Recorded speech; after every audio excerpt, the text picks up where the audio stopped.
All right, we are back on the VRD Carbon build, and I'm using off-the-shelf Incision 90mm shocks.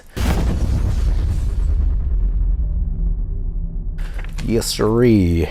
That's what we're going to use on this build. So we've got these little inserts there. They go into the top.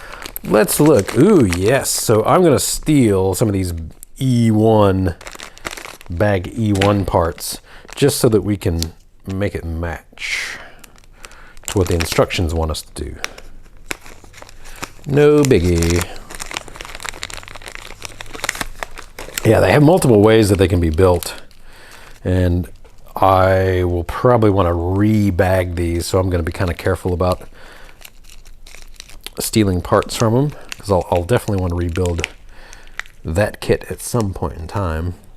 There we go. Yeah, you can kind of see that they've got the normal ball ends, but then it's got that offset, like a spacer, which is pretty cool, honestly.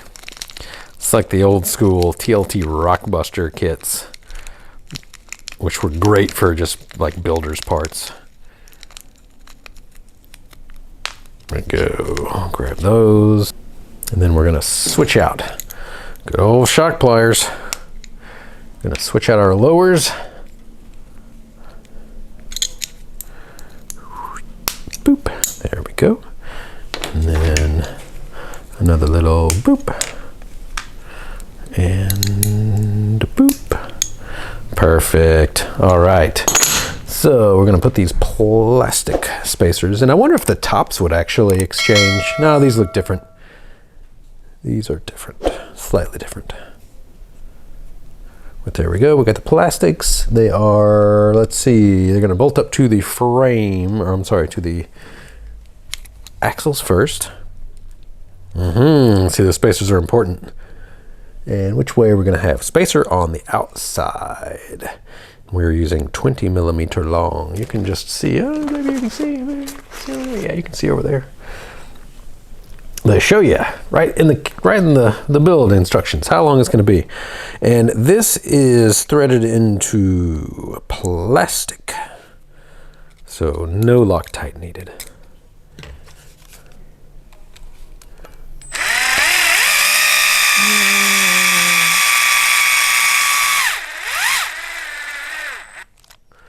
Perfect. And same for the other side. 20mm, 20. I must say, these axles have fantastic steering radius out of the box.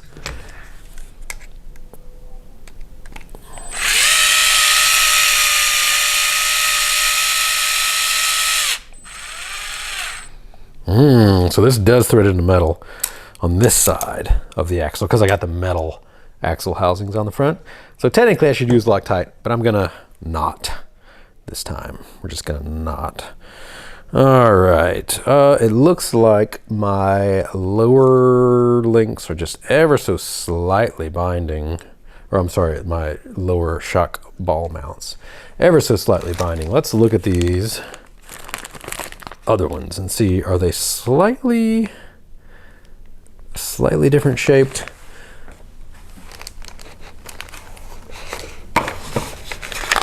I'm using non-standard parts with the kit, so that's kind of what I get. It looks like, no, they'd be about the same. They are going to be about the same either way. So, yeah, that's probably just the aluminum housings versus using the stock plastic housing. That'll be fine. That'll be just fine. Just an ever so slight amount of binding. All right, now we have a bunch of 16mm ones. Make sure I know what 16mm looks like.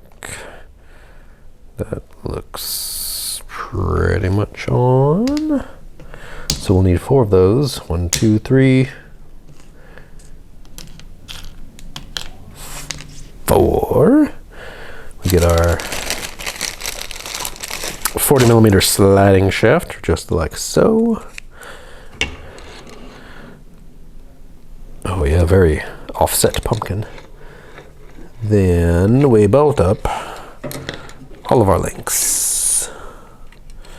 So upper link here.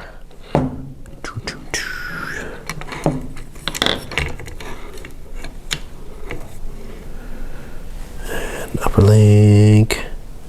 Yep. Oh, this is 4 link on the front. That's right.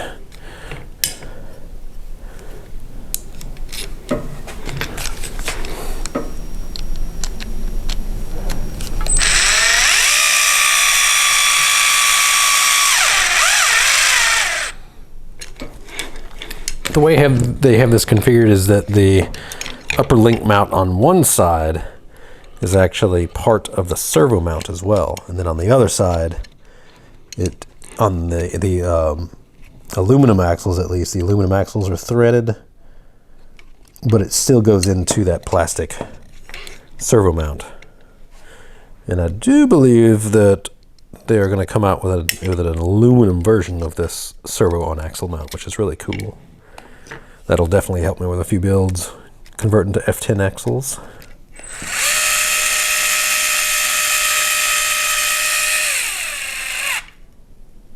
Oh yeah, real nice. Very nice. Then we need to put our lowers in. Looks like the same.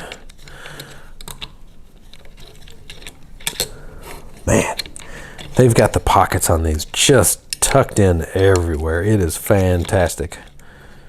All right, make sure our sliding shaft is in. Tuck that. Tuck this. Oh, come on, you can do it. You can do it. It's always very fiddly and difficult to get those last links in. I got to get this one in first, and the other one can't be below the axle. It needs to be above the axle so that it can slide in. There we go, just like that. Again, this is threading into metal on these aluminum housings that I got. So I should be using Loctite, but I'm not this time. Should be all right. I'll keep an eye on them. Just like all the rigs, just check them out.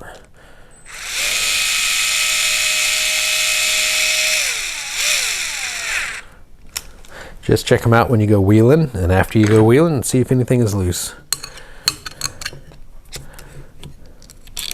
All right, and this one is going into plastic because it goes into the diff cover, or third member. Would it be called the third member on this style?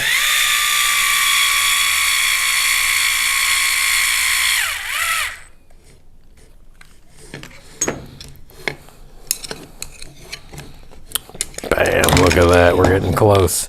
It's looking like a real vehicle. All right, so this all bolts up. Our shocks are not bolted in yet, it looks like. So the shock bolts into the shock tower. Is that what I'm seeing? No. Maybe, actually. Maybe. So we can actually use the hole for the shock goes through into the shock tower on the front, and then we can use that to mount this. Now, there's multiple ways to do it, but that looks like how they have it on the instructions. So I'm just going to do that. Cool. All right. So which one is it? Real long, 30 millimeter. This goes in. Looking like this is going through like so. That's very deep.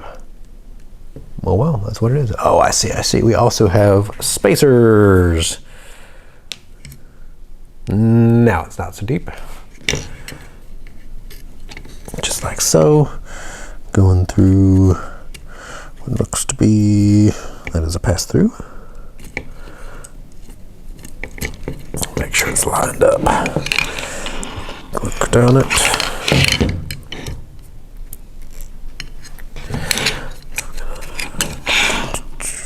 Just like so, yep. Looking good. In the neighborhood. Yeah, we'll just throw that. Where did it go? It disappeared. Where did it go? Where did it go? Did it really just... Where did it go?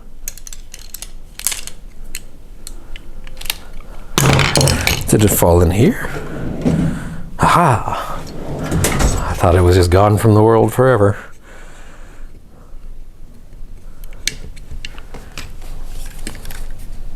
Sometimes that's what happens when you drop something. It just ceases to exist.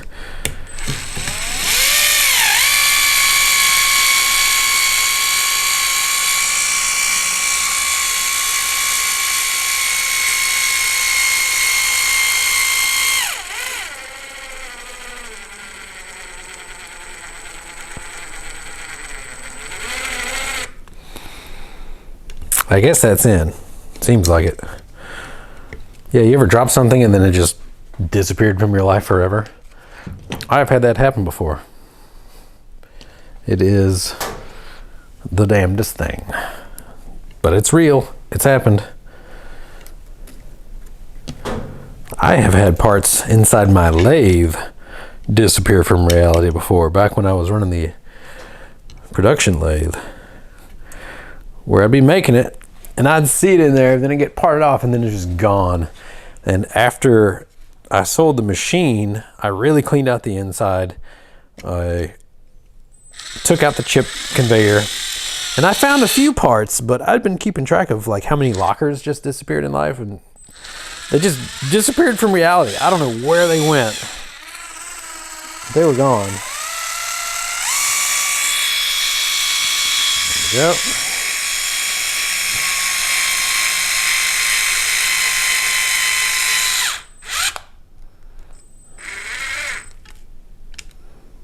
Good. I'm glad I have this for those very long screws. That's a lot of twisting and turning. Oh yeah, look at that. Just look at it. I think that'll be a good ride height. Not too droopy. Man, everything is so tight. Very, very engineered to itself. That's great. That's fantastic. All right, we're getting close. Bolt up the rear axle and it's gonna look like a rig. All right, 50 millimeter slider in the rear. 50, that looks like a 50. Yep. Aha, then the super duper long guy, that goes somewhere. That goes through our upper links. This is plastic, so it looks like there is a locking nut. All right, which does it say? Upper holes? It does say upper holes. So that's what we're gonna do.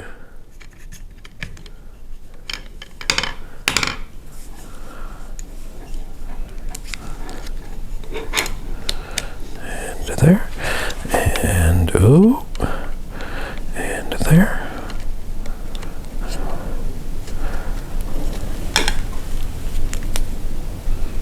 I think lining up all the links for assembly is probably one of the hardest things, because you got to get them all there and all in, and they can't slip out. And if one slips out, then the entire thing is pretty much got to start all over. Especially if they slip out in the wrong direction, it can be very difficult. I don't know if it's easier to bolt them to the axle first and then to the chassis, or vice versa. Do y'all have any preference? You let me know. Oh, come on. Come on now. And this.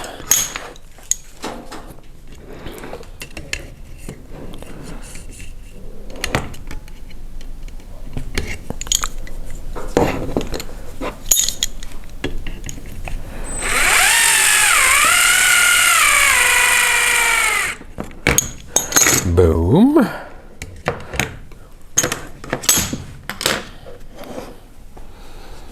Now we gotta get that sliding shaft back in and bolt these.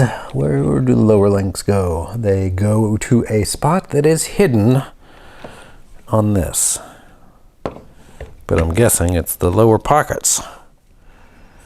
Do we use Nylox? It looks like we do not. So it threads into plastic. And which size? It does tell us M3. 3 times 16. That's a little long. Did I use the wrong ones on the last one? I think I may have. And boom. Yeah, so these are slightly too long. They're poking out, but it'll be all right. You can see that I used the proper ones on the other side, hopefully.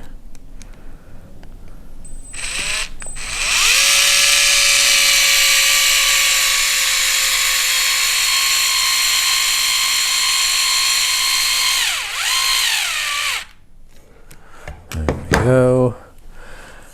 So, okay, those two are slightly longer, are they? No, just the one. Yeah, I totally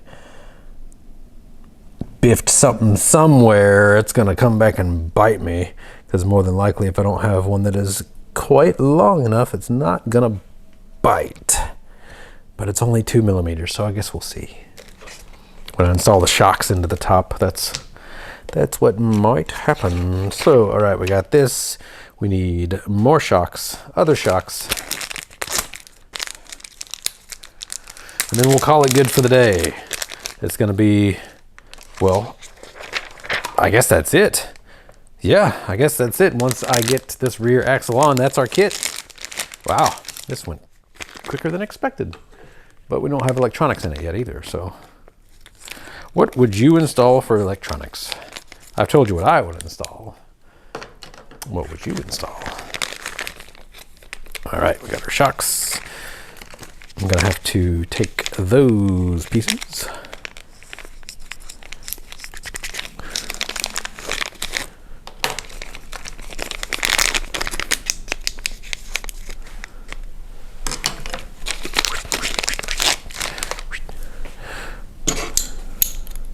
Switch out our lower balls.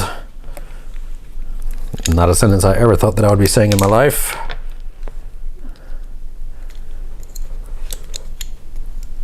Swapping balls. Swapping balls. There we go. Then we cannot use the other ones on top. We're going to need to steal plastics. One there, boop. One there, boop.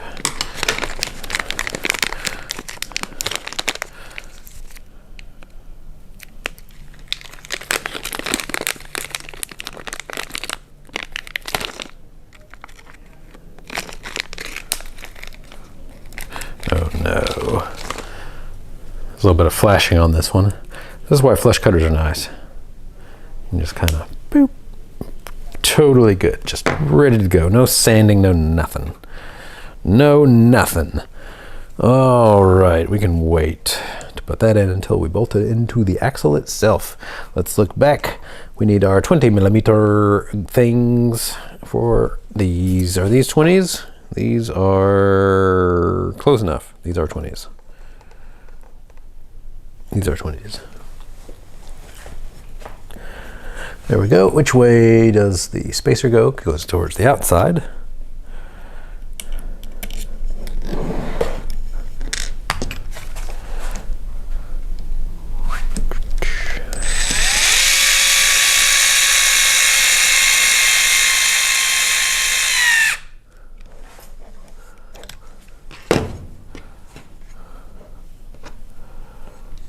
Towards the outside.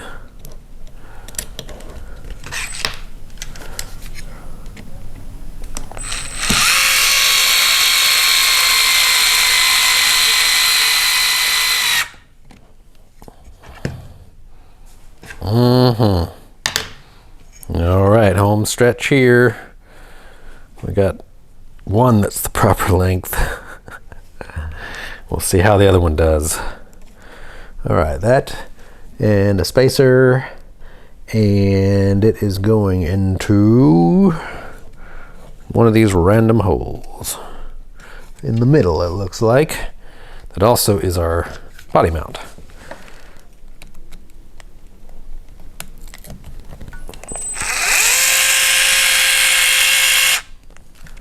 Can do it. There it is.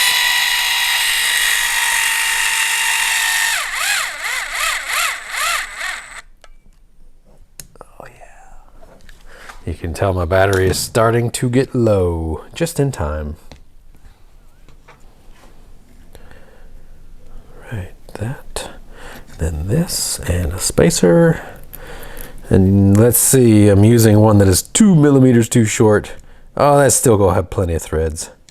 Plenty of threads.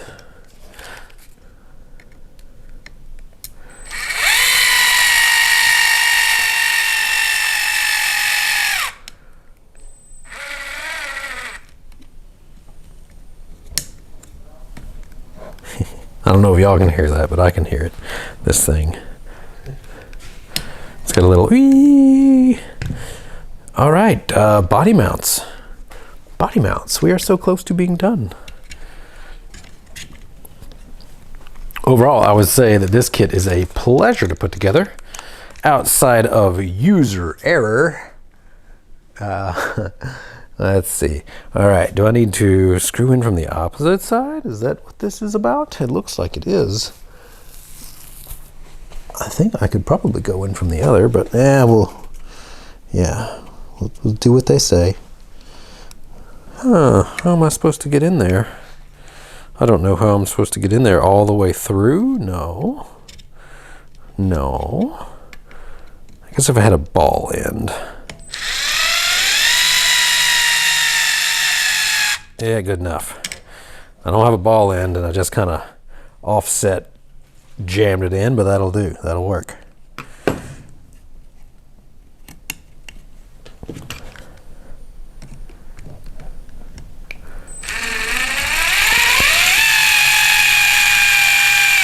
Oh, yeah, perfect. And that is the kit. There we go. I'll need to add oil to these shocks. I'll need, of course, to put in some electronics, a body. I'll probably need a body, won't I? I got some bodies, actually. I've got some unpainted. All right, final thoughts. What body should I run? Should it be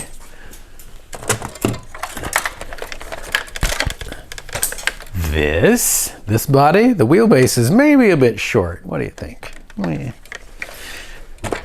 Should it be the, what is this thing called? This is a B17 Betty. I've got another Betty body. Where are my other Betty bodies? Here's one. It's the right wheelbase. The sliders are just perfect almost. That's one option. I have the, what is this one called? Gosh, I don't even remember what this one is called. This is another axial body. It's got kind of like an old, I don't remember what the international truck front grille-ish thing. You're gonna have to help me out here. Again, I'm not full size. This has nothing, absolutely nothing to tell us what it is on the mold. But a correct wheelbase. That thing will bolt right up. Oh yeah, even the sliders are just like the perfect width. And it would cover our sliders. Ooh wee, that's not bad. Maybe you have to slam it some more. I have this, this might be a Jeep Wrangler Rubicon from 2004. New in package, original cost $36. Sell it on eBay, cost $200 plus. I definitely, this one, yeah, this might be the one. Can't buy these anymore. All right, so yeah, we'll see. I got choices, right? Well, what's the wheelbase on this? It's perfect. That's what it is. Yeah. All right. Let's rip the Band-Aid off. Oh yeah. We're gonna wait. All right. So that's the kit. A tease though. There we go. I'm very pleased with this. I am going to really enjoy this vehicle, and yeah, you're gonna see some more of it. If you do have any questions about it, put your comments down below. Ooh boy, that forward weight bias is gonna be fantastic with those brass on front. Yes sir. All right, thanks for tuning in. Have a great day.